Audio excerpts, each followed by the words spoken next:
Right Ravi గారు, ఈ అరెస్టుని మీ అబ్జర్వేషన్లో ఇప్పటిదాకా మాజీ మంత్రి హరీష్ రావు, జగదీష్ రెడ్డి ఇద్దరు మాట్లాడారు.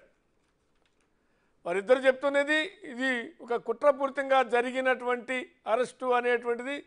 ఇద్దరికి మళ్ళీ ఒక పక్కన బీజేపీనే అని చెప్తూ మధ్యలో ఎక్కడో చోట కాంగ్రెస్ బీజేపీకి ప్రజలు బుద్ధి చెబుతారన్నారు. ఎట్లా చూడాలి దీన్ని?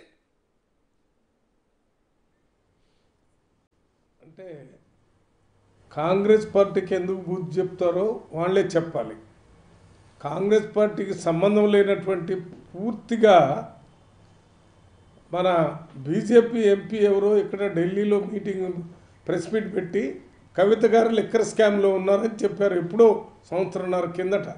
దాని తర్వాత లిక్కర్ స్కామ్ మీద ఈడీ వాళ్ళు పిలిచారు, ఢిల్లీ వచ్చారు. ఆ రోజే అరెస్ట్ అవుతుందని పెద్ద ప్రచారం జరిగింది. మరి అప్పుడు అరెస్ట్ కాలేదు. ఆ కార్యక్రమం అంతా బీజేపీ వాళ్ళు చేసింది. ఆ ప్రభుత్వం కానీ లేక పార్టీకి సంబంధించిన వాళ్ళే దానికి సమాధానం చెప్పాలి. అయితే ఇదంతా జరిగిన తర్వాత ఇప్పుడు వచ్చి మళ్ళీ ఈడీ ఇన్కమ్ ట్యాక్స్ సెర్చ్ చేసి అరెస్ట్ తీసుకొని పోతున్నది కూడా బీజేపీ ప్రభుత్వమే. దానికి కాంగ్రెస్ పార్టీకి ఏ రకమైన సంబంధం లేదు. మాకు సంబంధించినంత వరకు మేము చెప్తూనే ఉన్నాం, ప్రతిపక్ష నాయకులకు సంబంధించిన వాళ్ళని ఈడీలు, ఇన్కమ్ ట్యాక్స్లు లేక ఇతర ప్రభుత్వ ఇన్స్టిట్యూషన్స్లో ఉన్న వారితో అరెస్ట్ చేయటం, వేధింపు చేయాలని చెప్తున్నాం. ఈరోజు జరుగుతున్నదన్నా మేము చూస్తున్నాం, టీవీలో వచ్చినటువంటిది.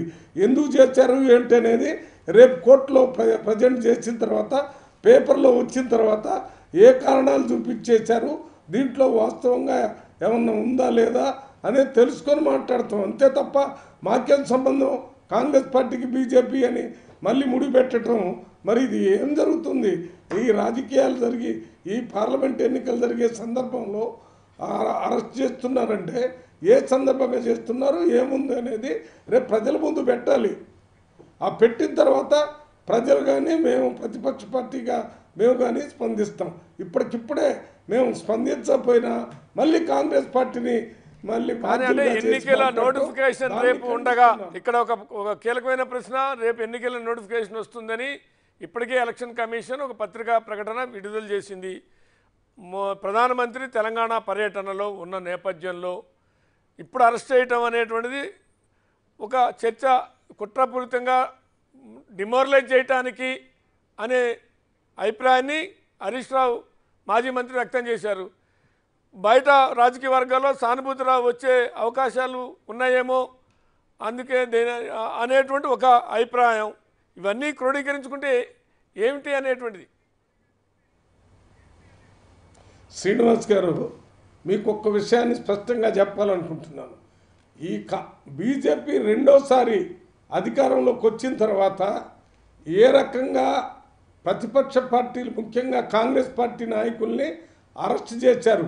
ఎన్నికలు జరిగే సందర్భంగానే ఎన్నిసార్లు డీకే శివకుమార్ గారిని ఈడీ గారు ప్రశ్నించటం, అరెస్ట్ చేయటం, జైలుకు తీసుకుపోవటం, మళ్ళీ సుప్రీంకోర్టు నుంచి విడుదల చేయటం, ఇవన్నీ జరిగినప్పుడు ఈ బీఆర్ఎస్ పార్టీ వాళ్ళు ఒక్క మాట కూడా మాట్లాడలేదు.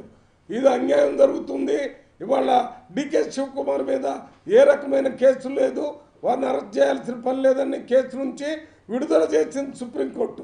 ఆ రోజున మాట్లాడకుండా ఉంటే అది అట్నుంచి వచ్చి వాళ్ళ దగ్గరకు వచ్చేవరకు ఇప్పుడు గుర్తొచ్చింది.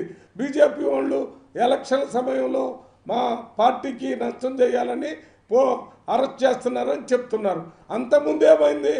అంతకుముందు మమ్మల్ని అరెస్ట్ చేసి మా నాయకులందరినీ అరెస్ట్ చేసినప్పుడు ఒక్క మాట అయినా మాట్లాడారా?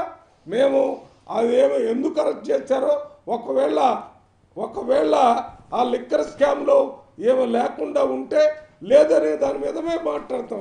రేపు ఇచ్చేటటువంటి ఆ ఇన్ఫర్మేషన్ చూసి మాట్లాడతాం. రైట్. పోరెడ్డి కిషోర్ రెడ్డి గారు, ఇక్కడ